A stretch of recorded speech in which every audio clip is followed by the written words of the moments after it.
Salut, c'est Dafox. Alors aujourd'hui, comme vous me l'avez beaucoup demandé, enfin à mon échelle bien sûr, on va voir les différentiels à glissement limité. Donc on va aborder les autobloquants, etc. Je vais d'ailleurs en profiter, donc en plus de parler du différentiel à glissement limité, pour parler des différentiels de 4x4, les différentiels qui se verrouillent. Vous verrez, les deux sont un petit peu liés. Alors, un différentiel autobloquant, à quoi ça sert ? Effectivement, puisque on a vu dans la toute première vidéo que si on avait conçu un différentiel, donc une machine pour remplacer un axe solide, pourquoi est-ce qu'on aurait besoin de le bloquer? Pourquoi est-ce qu'on aurait besoin de revenir à l'état primitif d'axe solide? En fait, c'est dans une utilisation avec pas mal de contraintes, par exemple le circuit, ou la conduite sportive, enfin voilà, vous voyez de quoi je veux parler. Il y a donc des contraintes relativement importantes qui s'exercent sur votre voiture, puisque vous tapez dedans en fait. Du coup, vous sollicitez toutes les pièces de la voiture, et il se peut, surtout sur des routes qui ne sont pas parfaitement lisses ou des choses comme ça, car évidemment les conditions, même sur une route très belle, ne sont jamais parfaites, eh bien il est fort probable que vos pneus n'aient pas 100% de grip, et que entre vos pneus à droite et à gauche sur votre voiture, le grip soit différent, donc le terrain peut différer un petit peu. Exemple tout bête, si vous roulez dans une flaque d'eau. Un pneu va être en aquaplaning, et l'autre va être sur un sol beaucoup plus sec, et donc va avoir beaucoup plus de grip. Et donc là, on se rend bien compte que le différentiel va nous faire perdre en efficacité, puisque nous ne sommes pas dans une situation de virage, par exemple, et que pourtant la puissance va être distribuée aux roues, et donc avec ce cas-là, donc avec la flaque d'eau, une grande partie de la puissance va être distribuée à la roue qui est en aquaplaning, donc qui va patiner en fait. On perd donc en efficacité. La solution toute simple qu'on a trouvée, c'est de dire bon bah, on verrouille le différentiel juste pour passer cet instant difficile, juste pour le différentiel, parce qu'avec un axe solide, du coup, les roues tourneraient à la même vitesse et il n'y aurait pas de souci. C'est donc pourquoi on a inventé des systèmes auto-bloquants, pour que, automatiquement, mécaniquement bien sûr, le différentiel se bloque en fait, tout simplement. Merci Captain Obvious. Pour passer des instants difficiles et qui ne répondent pas aux besoins d'un différentiel. Mais bien sûr, tout en gardant et en conservant le principe du différentiel, car c'est quand même bien pratique, parce que sinon on tirerait un peu tout droit et puis bah la voiture tournerait pas et puis ça patinerait, on perdrait beaucoup en efficacité aussi. Donc avoir comme ça un système qui permet de jongler entre les deux états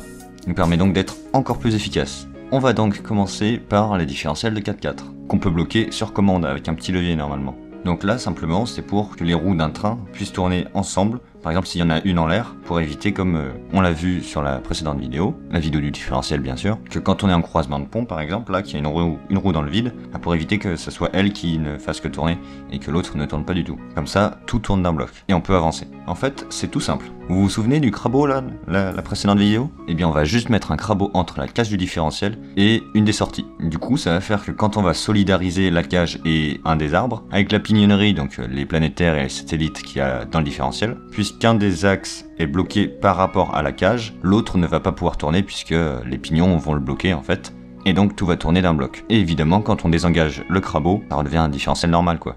Donc c'est un système tout simple, mais évidemment, c'est un système que vous commandez vous-même, à la main. Vous choisissez quand enclencher cette fonction en fait. Donc c'est très adapté à cette utilisation, mais pour bloquer des différentiels pour du circuit par exemple, déjà on aimerait ne pas avoir de levier et bouger nous-mêmes quand on veut bloquer le différentiel, car en général on a besoin de le bloquer sur quelques dixièmes de seconde.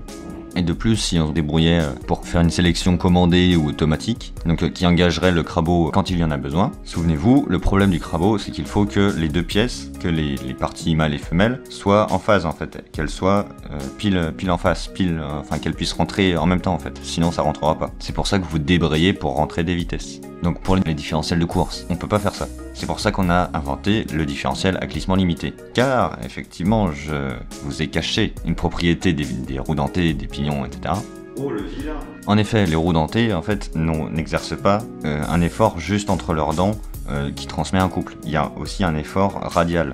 Donc sur les arbres aussi, c'est pour ça qu'on met des roulements par exemple. Parce qu'en fait, deux roues dentées vont avoir tendance à se repousser lorsqu'elles tournent. Et du coup, pour des roues dentées coniques, là comme on a dans les différentiels, elles vont se repousser, mais il y aura aussi un effort axial, donc qui vont les pousser contre les parois. Mais le problème c'est que quand on pousse un pignon comme ça sur une paroi, ça va frotter, donc ça ralentit le pignon. Et là, vous le voyez venir comme une maison, si ça frotte suffisamment, on bloque le différentiel. Donc bien évidemment, le pignon seul est absolument incapable de frotter suffisamment. C'est pour ça qu'on va ajouter des disques, comme des petits embrayages en fait, des disques de friction qui vont être liés à l'arbre, enfin aux arbres de sortie, et d'autres à la cage, qui font que lorsque votre pignonnerie à l'intérieur, vos planétaires vont tourner, et surtout avec de la force, il y aura de la force qui vont être exercées dessus, et donc ça va embrayer, entre guillemets, donc ça va coller le pignon à la cage du différentiel, entre guillemets, et donc ça va solidariser l'ensemble. Alors du coup, ça c'est un très bel avantage, c'est que le lock, le blocage est progressif. Et en plus, on se sert d'une propriété,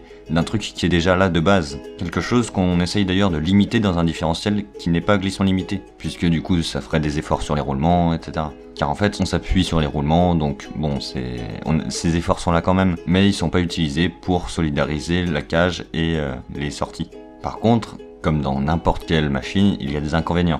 En effet, c'est progressif, donc ça veut dire que, dépendamment de la friction de vos disques, là, et de la force que vont exercer vos planétaires, car selon les conceptions ça peut différer, il y aura un lag, il y aura une latence sur le collage, le blocage de votre différentiel. Donc du coup, pour contrer ce lag, on a ajouté une pièce, en fait, qu'on appelle ressort de précharge, qui est en fait un bête ressort qui va appuyer sur les pignons pour les écarter et déjà les plaquer contre les disques de friction. Donc ça veut dire qu'à l'arrêt, il y a déjà une charge qui s'exerce sur eux, donc ça frotte un petit peu déjà. Évidemment, plus ce ressort est rigide, moins il y aura de latence, mais plus le différentiel va se bloquer vite aussi. Et donc peut-être que pour quelques virages, des petits virages en général, les épingles par exemple ou des choses comme ça, là où il y a vraiment de grosses différences entre les deux roues en termes de charge, si votre ressort de précharge est trop rigide, eh bien le différentiel peut se bloquer et à ce moment-là vous allez fortement sous-virer et donc évidemment perdre du temps. Ce ressort de précharge peut aussi être un inconvénient à ce type de différentiel. Si on souhaite changer sa rigidité, soit on investit dans un différentiel beaucoup plus cher, vraiment beaucoup plus cher, mais qui peut électriquement changer la rigidité du ressort, en le compressant plus ou moins, soit on ouvre le différentiel à chaque fois, donc on fait une vidange du différentiel et on change de ressort carrément. Et aussi, pour ceux à qui c'est déjà arrivé de devoir changer un embrayage, vous le voyez aussi venir gros comme une maison, c'est que ces disques de friction, au bout d'un moment, faut les changer. Et là, contrairement à un embrayage, c'est qu'il y en a beaucoup à changer. Donc c'est des frais assez élevés par rapport à un Torsen par exemple, un autre différentiel autobloquant dont on parlera dans une prochaine vidéo. Voilà, j'espère que la vidéo n'a pas été trop longue et qu'elle a été suffisamment claire. Et moi je vous dis à la prochaine, salut!